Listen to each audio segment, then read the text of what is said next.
Hi people, Matt Sharman here. I was asked the other day following my video about my trip along the North Norfolk coast the other day, just to give an idea of how I kept so toasty warm while I was out there. So I thought I'd give you a little rundown from sort of skin upwards as to what I was wearing. First thing I was wearing was I picked up this base layer recently. It's Odlo, O-D-L-O make, I think, but I just googled warmest base layer. And the reason why I like this one is it's thick for a start. It's merino and it's got this strange hood thing on the top, which if you put it on your head makes you look like an alien.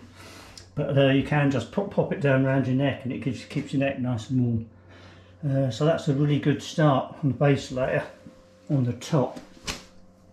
I then drop down to, I've got these Rab Power Stretch leggings, and these are absolutely superb. They're really beautiful warm things, really fleecy inside. They're much better than just ordinary base layer leggings that you can get, but you know, these are at least twice as warm, I would say. Yeah, really good. Rab Power Stretch. And then I just had ordinary pair of like sports socks on underneath. They're quite good to start with, and on top of those I've got these are winter diving socks, and they are, what make they are, whatever that says there, but they're like a technical sock. They've got this sort of thickish outer, but they are, if I can pull it out you can see that they are, I'll have to put the video down.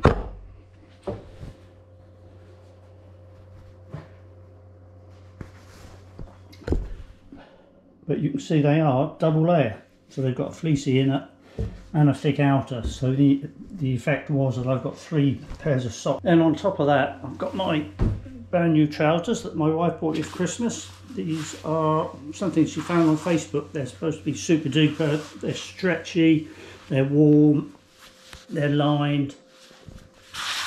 Really good comfy pair of trousers, and pretty rugged as well. And these will fit nicely over the top of my Rab Power Stretch leggings.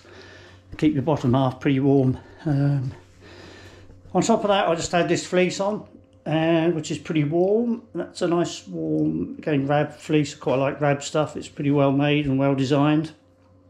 Then on top of that, I was wearing this, my Rab woolly bear top. Really beautifully warm, really thick. It traps a lot of warm air. It's lined, so it's pretty windproof as well. But also you need something over the top of it. It's got a really nice warm collar as well, which I like. It keeps the back of your neck nice and warm. And then to keep waterproof, I've got my dry trousers that I had on yesterday. I didn't put my dry suit on because the forecast was pretty light winds. These are a pair of dry trousers that I had made in 1996, and they're still going, even though I've had several new pairs of feet and I've had the seams retaped.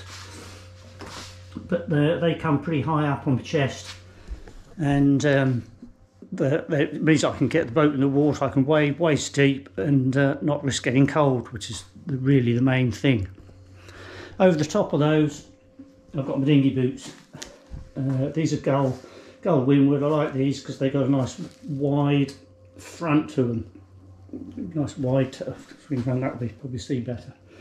I like these, nice wide front, plenty of room for your toes. They're actually 2 sizes too big. These are size 11s, and you need something that's a couple of sizes too big so you can get plenty on underneath it. But they're comfy, and these are 5mm neoprene, so it gives you a pretty good bit of warmth for your feet as well.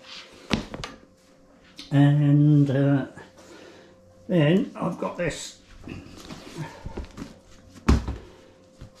merino buff, which I bought for Christmas. Brilliant. It's really lovely and warm. It's merino, but it's double layer, which most of them aren't, so it's really extra warm and does keep you pretty warm. And then on top of that, I just had a normal hat just to keep your head warm. And then for a waterproof top layer, I put my Musto MPX jacket on.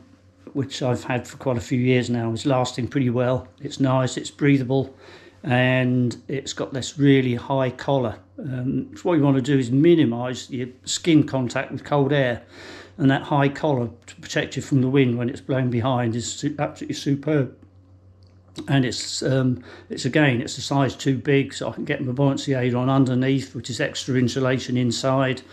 And I have to say, I ended up quite toasty warm. And the difficult one is always keeping your hands warm. It's always a compromise between warm hands and being able to actually operate the boat. And I've tried just about everything really.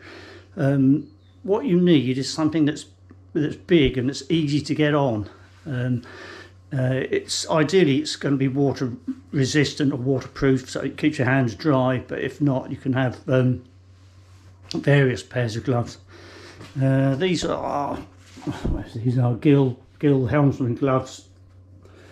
I bought these, I won these in a competition actually about 20 years ago, but they were fairly good until you take them off for the first time and all the linings come out inside out. It takes you an hour to put them back, and it's very difficult to actually get them on your fingers. So what I've settled on now is these. I just get these maxi dry gloves that down the builders merchants for about £8-9 quid. They're waterproof, they are nice furry lining, and you can actually still feel and operate the boat with them on. They don't last as long as another glove would, but fraction of the price, and they're fairly, because they're stretchy, they're fairly easy to get on and off even with damp hands, and that's what I do. So let's have a look at the golden rules for keeping warm. 2 things you've got to keep away from contact for your skin. The most important is water. Water transmits heat 25 times quicker than air does, so you can see if you get wet you are almost inevitably going to get cold. So first thing in, keep yourself dry, hence the dry trousers, dry suit, and really good quality waterproofs. The second thing is pretty obvious really, is skin contact with air. You've got to minimise the amount of skin available to contact with the air, hence the snood, balaclavas, hats, gloves, scarves, you know, to get the and really you want to aim to get nothing other than probably your eyes, which you're going to need anyway, in contact with the air. So there, 2 golden rules for keeping warm in winter and some ideas on what to wear. Cheers.